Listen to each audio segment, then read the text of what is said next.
Good morning students, my name is Tarun Sharma from विश्वास school. तो जैसे कि आपको पता ही है कि हमारी ऑनलाइन क्लासेस के अंदर हमारा एक टॉपिक चल रहा था राग, जिसके अंदर आपको बताया गया था कि इसके अंदर स्वर और वर्ण होते हैं और इसकी एक विशेषताएं भी बताई थी इसकी कि इसमें आरोह और अवरोह होता है, इसमें सुंदरता होती है, कम से कम 5 स्वर होते हैं।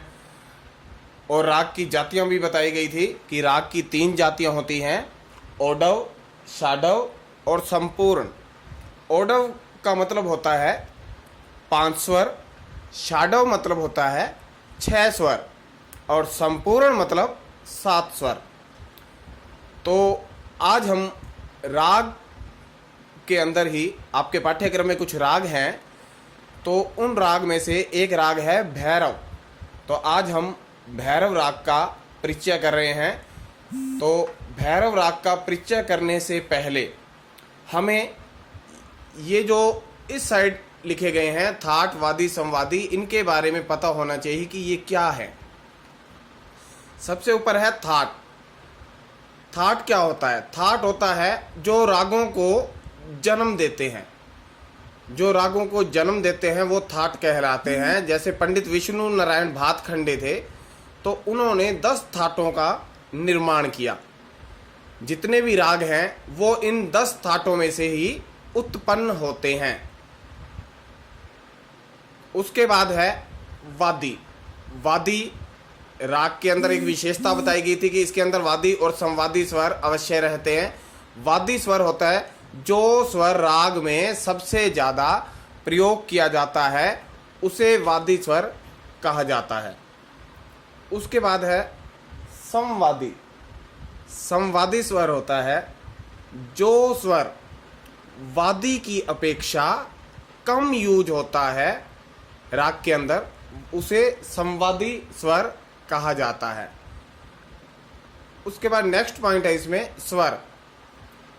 स्वर मतलब इस राग के अंदर कौन कौन से स्वर प्रयोग होते हैं, मतलब कोमल स्वर कौन कौन से लगते हैं। नेक्स्ट पॉइंट है वर्जित स्वर।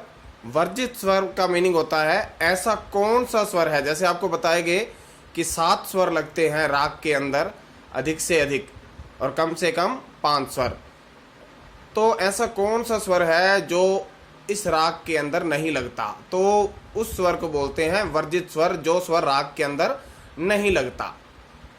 जाति, जैसे आपको जातियों का टॉपिक बताया था कि इस राग की जाति कौन सी है। जैसे अब फॉर एग्जांपल इसमें बता दिया कि संपूर्ण, संपूर्ण कि आरोह मतलब जाते टाइम भी 7 हैं और अवरोह आते टाइम भी 7 हैं, इसलिए इस राग की जाति बन गई संपूर्ण, संपूर्ण।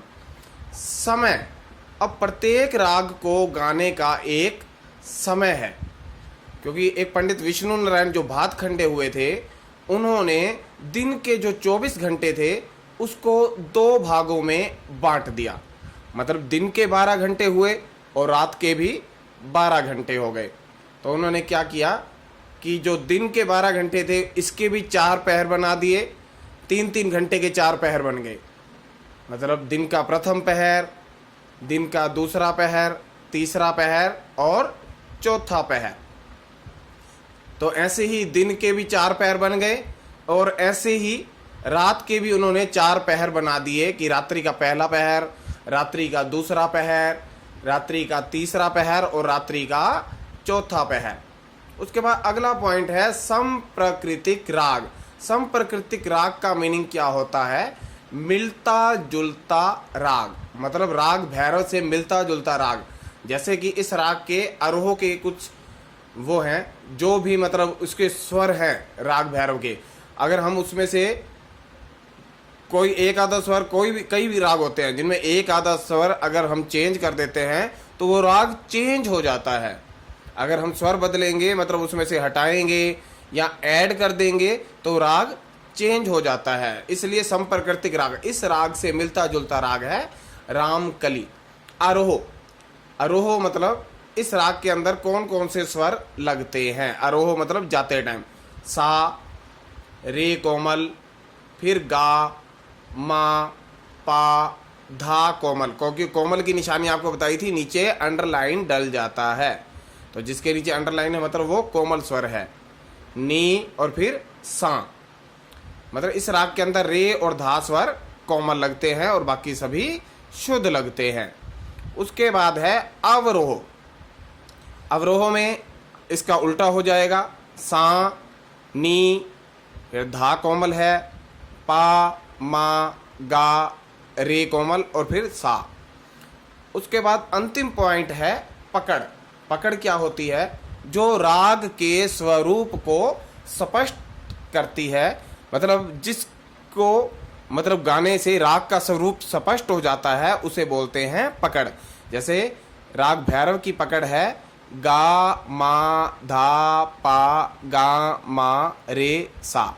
मतलब पकड़ आप अपने अकॉर्डिंग भी बना सकते हो, तो ये आपको यहाँ बता भी दी गई है कि पकड़ होती है जो राग के स्वरूप को स्पष्ट करती है।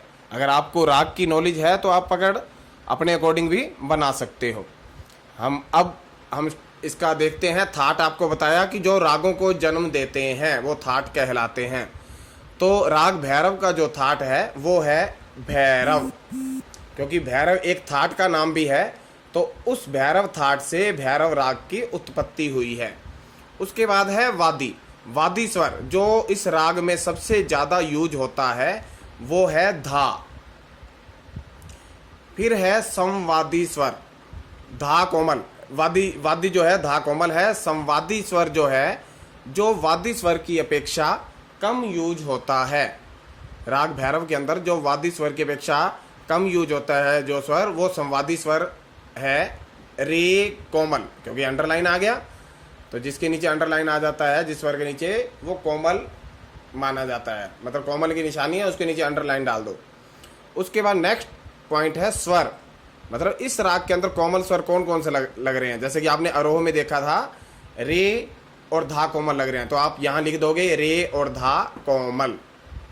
वर्जित स्वर। वर्जित स्वर ऐसा कौन सा स्वर है जो इस राग के अंदर नहीं लग रहा।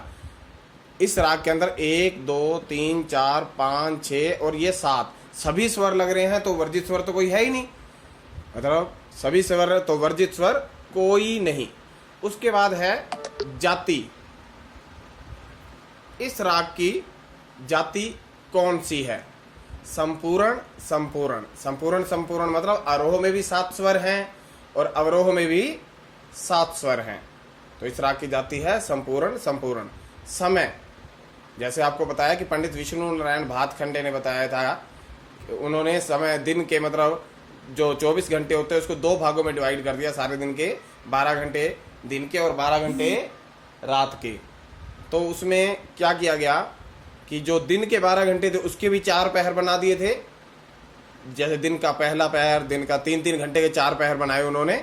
दिन का पहला पहर, दिन का दूसरा पहर, दिन का तीसरा पहर और दिन का चौथा पहर। ऐसे ही रात के भी उन्होंने 3-3 घंटे के 4 पहर बना दिए। रात्रि का पहला पहर, रात्रि का दूसरा पहर, रात्रि का तीसरा पहर और रात्रि का चौथा पहर।